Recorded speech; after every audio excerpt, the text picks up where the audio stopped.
Hello, welcome to Words of Ex-Mormon. It is Friday, October 4th, and I'm so happy it's Friday. I'm so happy it's October. I super love this month, and it's the kickoff to the holiday season. I just love everything from here until about February when Valentine's Day happens, because I love Valentine's Day too. All the holidays. I love the winter. I love the fall. And I love all the festivities. So super excited for that. Really excited to see you today. Today I'm just going to do a little bit of a response, I guess. I don't have like a specific topic to talk about today just because I'm going out of town this weekend. I'm going to go down to Cedar City where my two grown-up kids go to school, and I'm going to spend some time with them. Just really excited about that. It's always fun to go and see them. And so I'm just gonna do just kind of something a little bit smaller. But today the topic of this little reaction I'm gonna make is called, "Hey Mormons, you can leave the secular world, but you can't leave it alone." And you see where I'm going with this. So the most popular post that I've made isn't even my post. I've been up as an official kind of spot or whatever, I don't know what you'd call me exactly, an official ex-Mormon for roughly about 4-ish weeks, just about a month, maybe 5 weeks or so. Didn't count exactly, but just a few weeks, not very long. But I post once a week with these videos that I make, and then otherwise throughout the week I just post like a meme or something that is applicable. And the one that I shared that is the most popular thing isn't even mine. It's got a ton of conversation going. It's a really good mix of positive and agreeing comments, as well as like some confused and disagreeing comments. A lot of conversation between followers, which is wonderful. I think that's really great that there is the conversation going on there.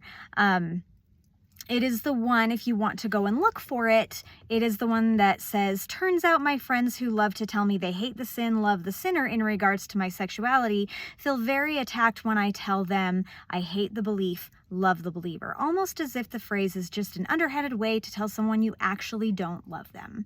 And that's what the meme says.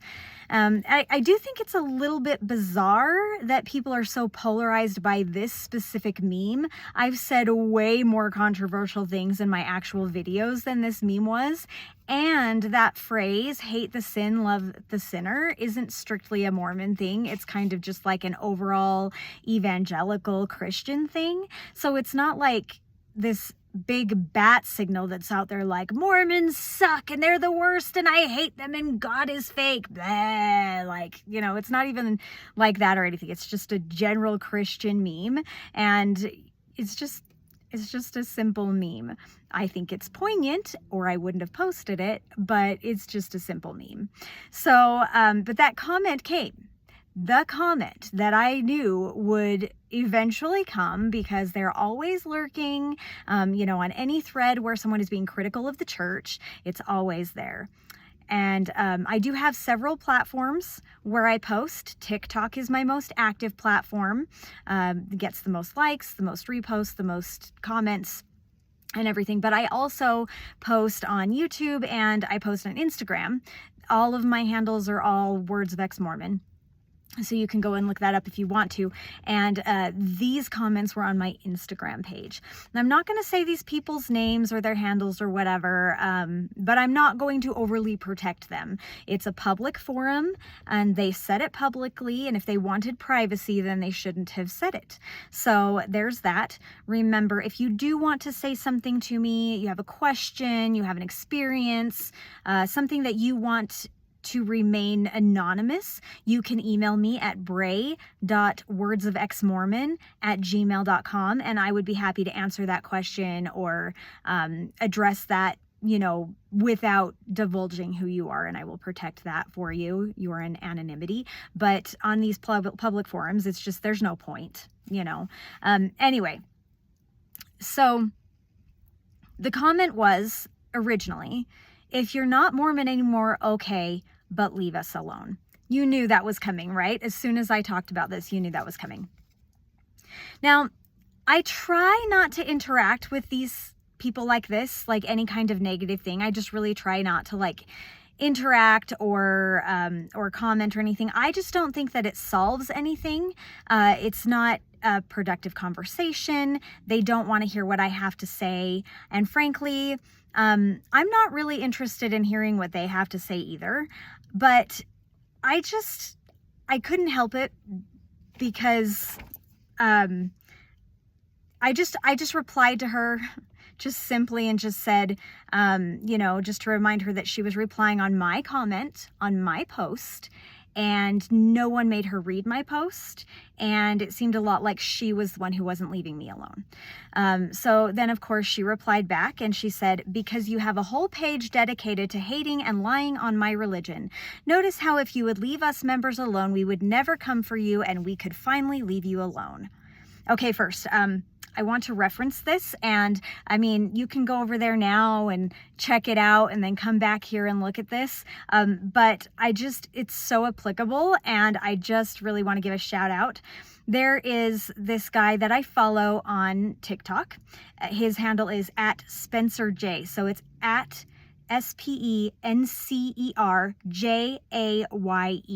He's on TikTok, and he has the best Mormon flowchart I have ever seen. So I have reposted that.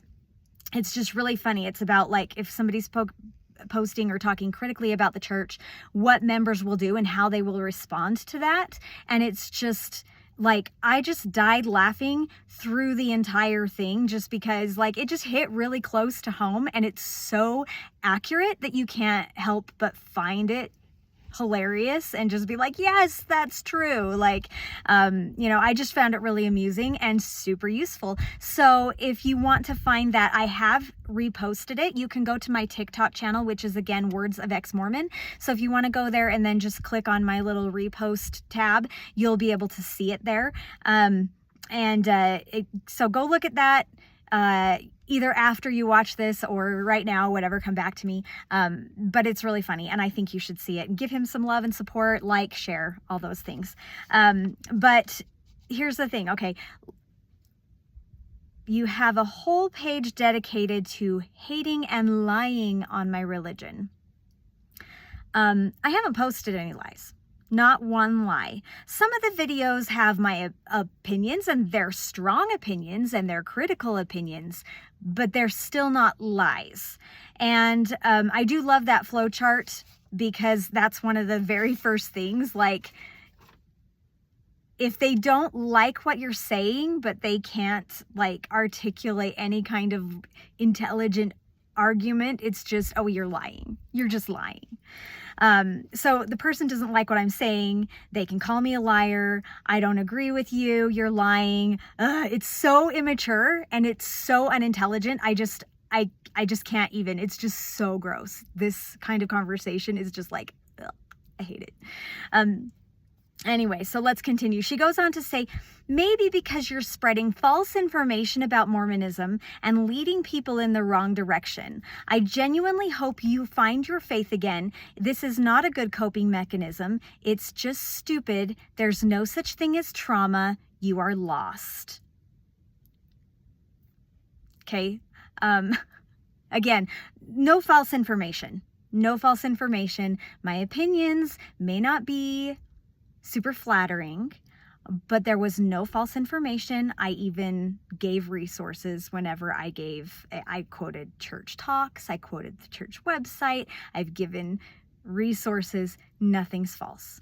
I don't know if I feel like she saw that one meme and didn't see anything else that I posted and was just like, you're an anti-Mormon. You don't know anything about anything, and I'm just going to call you a liar. I really don't think that she listened to anything else, because I do feel like I try really hard to be very articulate, and even if my opinions are strong or critical, I still try to kind of wrap it up into it. This is how I feel about it, kind of a thing. It just is what it is. But at that point, a totally different person chimed in and said, you posted on Instagram, it shows up in feeds, you are begging for attention, was that not the attention you wanted? And I responded that person could just scroll past if they aren't interested in my content. And their reply was, so you'd prefer an echo chamber, a space where everyone agrees and validates you. Wow, narcissist much? So yeah, this whole conversation is literally what's wrong with people in the church. It literally gives me a gag reflex. I seriously am over here like, oh, just, it's triggering for me. Anyway, I do try to be really hard to be positive about things.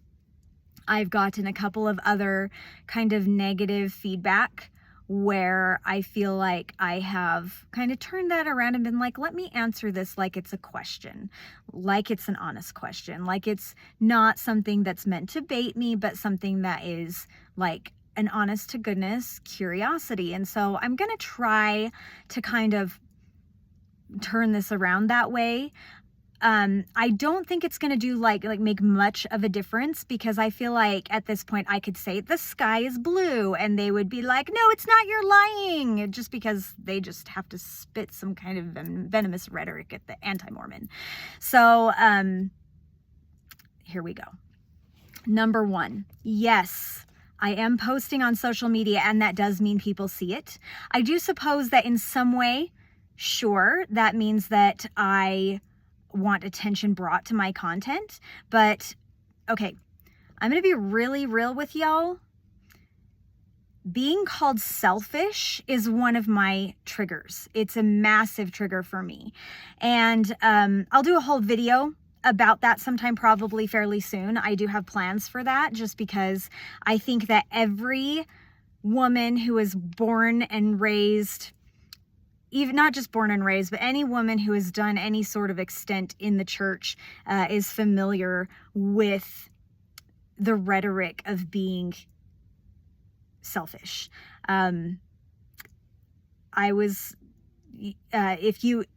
If you draw attention to yourself, if you do something that benefits yourself, if you do something that is just for you and not for your man or your children in your life, if any kind of self-care, it's just selfish. And what that equals in this kind of context is narcissism.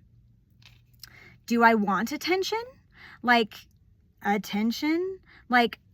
what I want is that I want to connect with people in the same spaces I'm in, emotionally, religiously, intellectually, etc.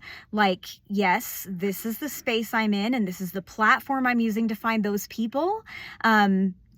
It's a form of attention. So let's just acknowledge that for what it is. And I think a lot of people need to go and research the definition of narcissism and narcissistic people, because I don't think that word means what you think it means. You use it in a way that means selfishness. You use it in a way that means like, just look at me, look at me. Narcissists are the people who, like, I really don't want to get into this whole like psychology and like what every kind of like diagnosis is, but like narcissists literally like gaslight other people. They make problems and then make it so they are the only people who can solve that problem. They like, the church in and of itself is kind of a definition of a narcissistic kind of relationship. They make you feel guilty for things and then make you feel like it's your fault, even though like they caused the problem. That's just a little thing. Like, this is off the cuff here. I didn't make any notes. So, but yes, people need to go and research what narcissism is, because just having this content and creating this content and saying, hey, I would like to find people who think like I do. I'd like to be there for people who think like I do. I'd like to be part of this content, part of this community, part of this, like one of these resources for people. That is not narcissism, and not all attention is selfish or bad. I just think that, that is like an accusation that's just literally meant to just make me feel bad about myself. And that is like not that doesn't make me a narcissist. If anything, it makes the person who is commenting that the narcissist. I feel like if that were true, and by that context, every single person, including the two people who are baiting me here, including those people, would be all narcissists, because everyone on Instagram is posting on Instagram. And doesn't that mean, here's my content, let's interact on it? Is that selfish? Is that begging for attention? I don't know. Maybe. Yes, I want views. I want to interact with people. I don't just want to be some famous YouTuber. I could go about that a way faster and easier and less complicated way to just become internet famous. And, like I'm sure I could do that. This is exhausting. The stuff that I put together, it takes me a while to put it together. It takes work. It takes research. It takes articulation. And it's not about attention. Not in the way that I'm being accused. Number 2, don't you love how I genuinely hope that you find your faith again? This is not a good coping mechanism. It's just stupid, and there's no such thing as trauma. You are just lost. Is used as like an insult. Like, if they genuinely hoped somebody finds their faith again, a more impactful statement would be, hey, you clearly experienced some things, and while I don't understand, I love you, and I hope you're able to find peace. Let me know if you want to talk. I'd love to understand where you're coming from, and maybe I can help you understand why I still believe also. I'm not going to lie, I'm not interested in talking about why believing members are still believing and why they have, what their testimonies are. I'm not interested in those things. I was a member for 41 years, so I know all the apologist answers already. I've already done the mental gymnastics. Like, I am retired from gymnastics. I'm not doing it anymore. I'm too old for that. I'm not flexible enough. Sure. Actually, I think I'm pretty flexible. I'm pretty open-minded. So maybe that was a bad analogy, but I'm just not interested in those conversations. But if somebody said that to me, then I would feel loved. I would feel like, hey, you're making space for me and my beliefs and still accepting me, which is validation and which is acceptance. And so I feel like that is something, I have with a lot of people. Most people I know are active believing LDS people. And I feel like a lot of those relationships, I have that kind of relationship with, where we don't really need to talk about it. They don't want to necessarily leave the church. And so they don't really want to hear my point of view and where I'm coming from. And that's okay, because this is not the thing that I talk about. Like, my life is not dedicated to this. Do you know what I mean? Like, this is an hour-ish of my week that you see. You don't see my whole life. I'm not dedicating every waking moment I have to this. It's just a little part of it. And so my friendships and my relationships with my family, you don't see all of that. And this is not a thing where I go up to active members who I know and I'm like, hey, do you want to know my opinion about this awful thing that the church, blah, blah, blah? Like, that's not the conversations we have. Do you know what I mean? This is for me, and this is for the group that is interested in it. But also somebody who came and said, here's my testimony. I would be like, thank you so much for feeling, that love for me, that you are worried about me or whatever. I don't really want to talk about it, but we can certainly be friends and we can certainly talk about other things. Now, if somebody was continually doing that, that would be really frustrating, and I would probably not want to interact with them on a regular basis anymore, but that's just really not how I found our relationships to go. So, I feel like this comment, like, I genuinely hope you find your faith again. You're just lost. Like, I feel like it's just a Mormon equivalent to bless your heart. Bless your heart. Which, for those of you who may not be familiar with that phrase, it's not nice.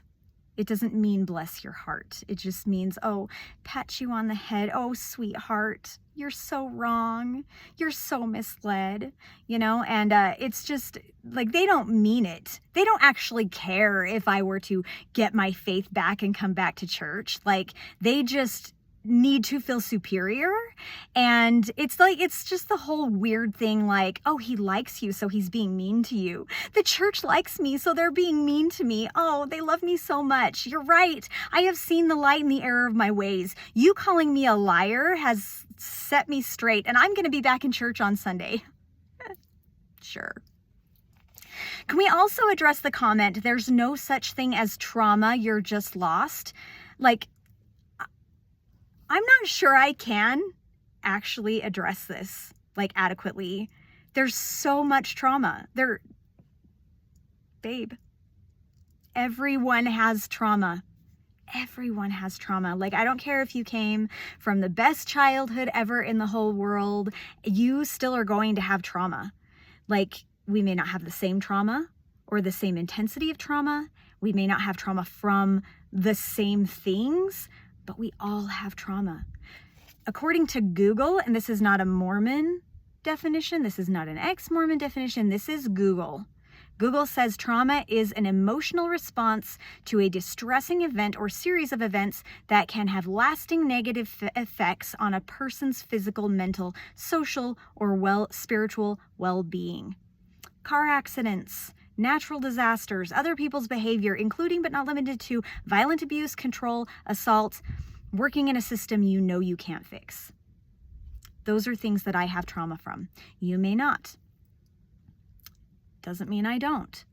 I deduce that the way that these people behaved in this unhinged way with their comments and calling me a liar and a narcissist toward a silly little meme on social media that they didn't need to interact with is also a trauma response, a condition drilled into them by people in power that they must defend the church at all costs. That is a reference to Stockholm Syndrome, and I'm not going to get into it right now. I do think it's a plausible theory. 3, the echo chamber. Let's see. The best way to address this. Okay. The guy said, you prefer an echo chamber to a space where everyone agrees with you and validates you. Yeah. Yeah, kind of. I mean, it's also like way more complicated than just, yes, that's what I prefer. Like, see, I don't really think that an echo chamber is necessary. I would like to invite a community of people who are critical thinkers. I would like to be able to have a conversation that is full of validation and respect for both sides. I absolutely can validate and respect that there are members of the church who are happy and who have, had healthy experiences there. If they are also able to validate and respect the fact that my experiences have not been healthy or beneficial to my well-being. And I kind of feel like if a person can't validate or respect that I have those experiences, then they probably are not really in a healthy space. They may not recognize it, but they may not, I don't really feel like they can be in a very healthy environment and space if they feel like, no, your experience has to be the same as mine. I don't think that that can be real. I think that it's more along the lines of like that Stockholm Syndrome where you're told this is what it is, and you kind of have this reliance on, again, it's the psychology thing. It's another video. Like, honestly, I have so many things that I can talk about. But, here's the thing though. Like, I'm not interested in having those conversations though online. Like I mentioned, I can have those conversations with people in person and we can say, yes, I'm interested in talking about this, or no, I'm not interested in talking about that. Like Julie Hanks, Dr. Julie Hanks, she's wonderful. She's a therapist and she says, well, ways that you can set those boundaries, like, I'm just really not interested in having that conversation. How about we talk about something else? Or maybe we can do something different with our time together. And I can do that, or I can have real conversations with people that are respectful, and I've had those.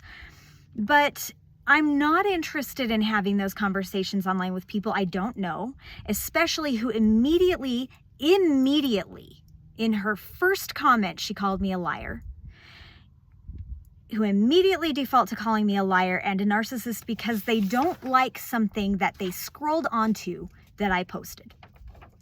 None of the package responses, and I'm quoting my brother here because we talked about this together. I love my brother. He's my best friend and he is awesome. But I talked to him about this and I'm quoting him here. None of the packaged responses the church or its members give in these instances contain one single ounce of critical thinking or maturity. Opposing views? New ideas? Yes. I'm very open-minded.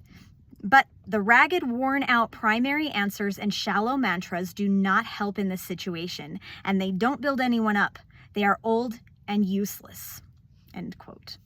And I already know them. I know them because I was in for 41 years. That's 4 decades. I've thought your thoughts. I've said your words. I believed your beliefs.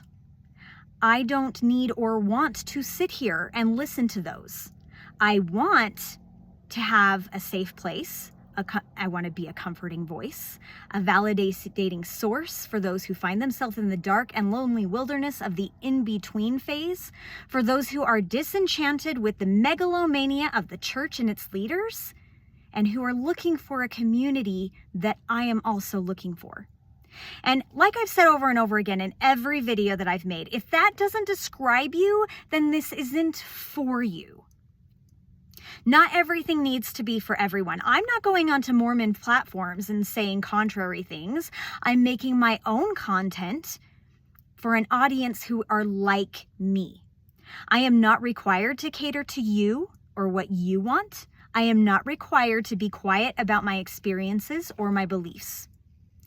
When all the Mormons stop sending missionaries door to door, when they stop posting conference memes, when they stop having their kids hijack and invite other people's children to church or activities, when they stop posting come and see invitations to temple open houses, when they stop posting light the world at Christmas time, when they stop posting give thanks hashtags at Thanksgiving, when they stop giving out books of Mormon with their testimony written inside, when they stop building invasive temples in small towns that don't want them, then we can talk about this again. And we can talk about the whole, you can leave it alone, leave the church, but you can't leave it alone. Why is it okay for you to talk about all of these things and you don't consider it shoving it down anyone else's throat? But I can't even post a meme without you causing bullshit on my page. It comes down to this. I can't leave it alone because it won't leave me alone. Even if Mormons outside my bubble stopped all of this stuff, and they never will, and that's fine. They should be able to post their stuff. I definitely want to see my friends giving at the giving machines at Christmas and posting their Christmas lights. And I've been very happy for people who are posting their children getting baptized. I realize that as a big, important step to them. I understand that the people getting married in the temple and everything, that's a big, important thing. It was an important thing to me when I was a member as well. And I am happy for you, and I'm happy that you are happy. But even if that were true and they all stopped doing those things, it still wouldn't leave me alone because it was ingrained into my brain and my body and my spirit since infancy. This is going to take me some time to get over. And if you don't like it, you don't have to watch it. You do not get to tell any of us who are talking about our experiences to leave it alone. And that is the end of my little rant today. I do want to ask for a favor, though. If you have had an experience specifically related to Mormon ghost stories, please feel free to share those with me. I'm going to be doing a little project coming up here in October just for the spooky season. I have a few of my own ghost stories, a few of my own hair-raising experiences with Mormon lore and Mormon spooky stories and everything. And I'm going to talk about those pretty soon. I would love to be able to have some extras to share, though. If you want to include those, you are welcome to private message me on any of my platforms, Instagram, TikTok, YouTube. You can also send it to, if you send it to me in Words of Mormon, I will keep it anonymous unless you specify otherwise. My email is brae, brae.wordsofxmormon@gmail.com. That's brae.wordsofexmormon@gmail.com. I'm more than happy to accept those. I would love to have some interaction. Thank you again so much for all of your support, for your comments, your likes, your shares, for listening. You've been awesome. I really do appreciate you. I hope you have a really great weekend, and I will talk to you soon.